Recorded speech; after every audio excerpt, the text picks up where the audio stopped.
Students, Hello, sir. Good evening. Good evening, sir. Class 10th new NCERT chapter 5th, इसका नाम है arithmetic progression, shortcut name AP. Example 7 हम करने जा रहे हैं। पेज नंबर 59 है, इसका पेज नंबर 59 न्यू एनसीईआरटी।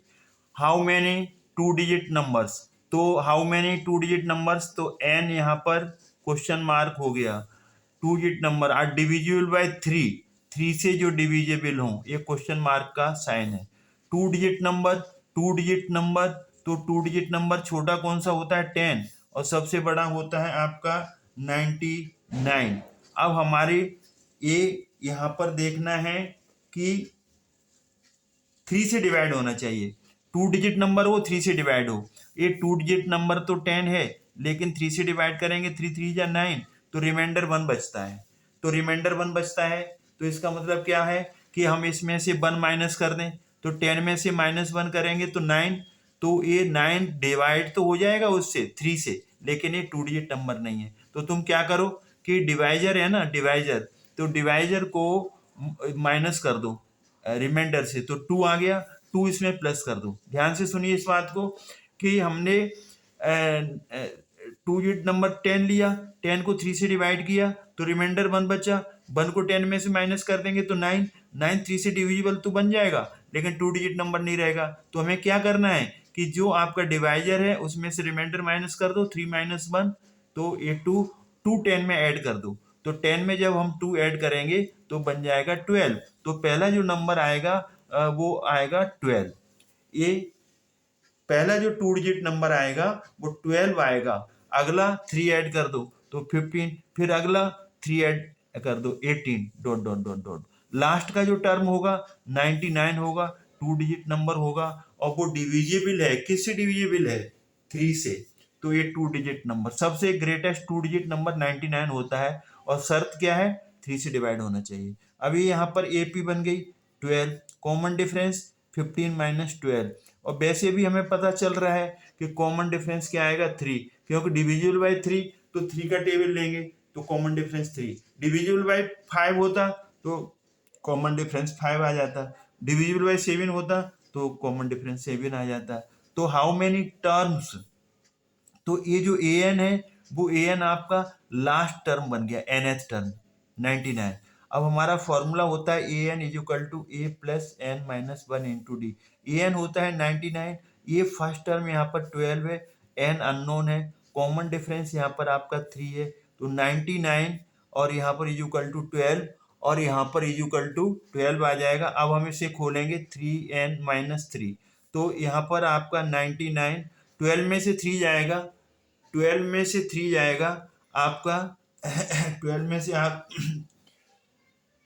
12 में से आप यहाँ पर 3 जाएगा तो 9 आ जाएगा प्लस 3n, और 99 को आप यहीं रखिए, 9 को इधर ले आइए, निगेटिव हो गया। अब आप क्या करोगे, यहाँ पर 99 को 9 में से माइनस कर देंगे तो ये 90 आ गया, ये 3n आ गया। अब आप यहाँ से क्या करो, 90 को यहीं रखो, 3 से डिवाइड कर दो, ये कट जाएगा, 90 को 3 से डिवाइड करेंगे तो ये 30 आ जाएगा। तो यहाँ पर आपका जो आंसर है वो 30 आ गया, n इज इक्वल टू 30। तो यहाँ पर आपका देयर आर, आप लिख दो यहाँ पर there are 30, there are 32 digit numbers, 32 digit numbers divisible by 3। ये आपका फुल एंड फाइनल आंसर आ गया। आई होप आपके समझ में आया होगा। अब हम मूव करते हैं एग्जाम्पल 8 की तरफ। ये भी मोस्ट इम्पोर्टेंट क्वेश्चन है, एग्जाम्पल 8 कई बार बोर्ड में आया हुआ है। तो एग्जाम्पल 8 को देखेंगे हम, देखो ना, find the 11th term of the AP. 11th term from the last, कभी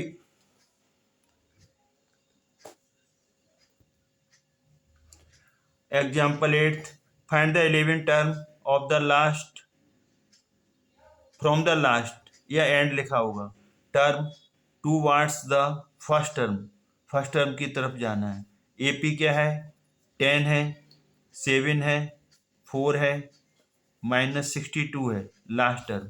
अब वो कह रहे हैं find the 11th term from the last, and से, यहाँ से स्टार्ट करना है। अब जो पहले जो लास्ट टर्म था आपका, वो टर्म क्या बदल जाएगा, वो पहला टर्म बन जाएगा, और जो पहला टर्म था वो लास्ट टर्म बन जाएगा, और फिर वो आपका यहाँ 10 आ जाएगा, फिर 7 आ जाएगा, फिर बस ये मेन बात समझने वाली है। यहाँ लिखा है from the end, from the last, last भी होगा या एंड लिखा होगा, तो लास्ट से बदल दो ना इस AP को।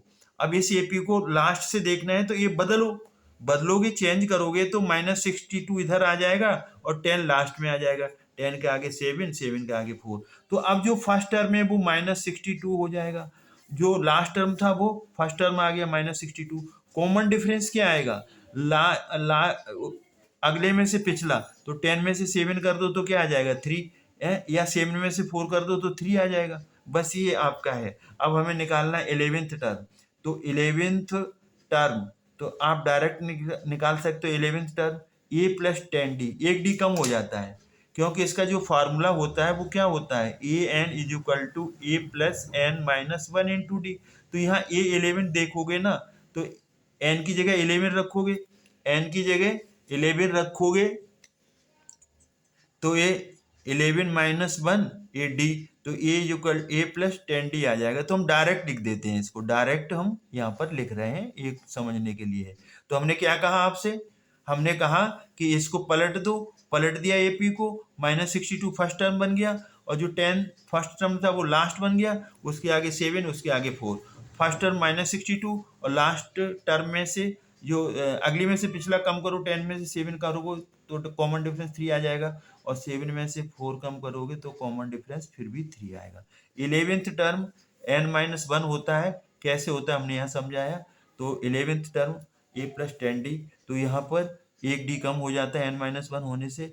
फर्स्ट टर्म -62 + 10, कॉमन डिफरेंस यहाँ पर 3 है, लिख दो, -62, 10 3 जा 30। अब आप 62 में से यहाँ पर आपका 62 में से 30 को माइनस कर दो, तो यहाँ पर आपका आंसर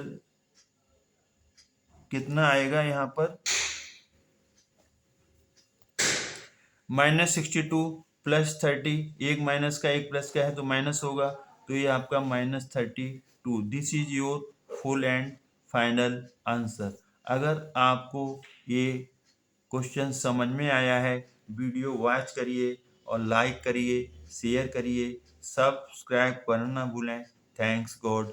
अब मिलेंगे नेक्स्ट वीडियो में, तब तक के लिए जय हिंद, जय भारत।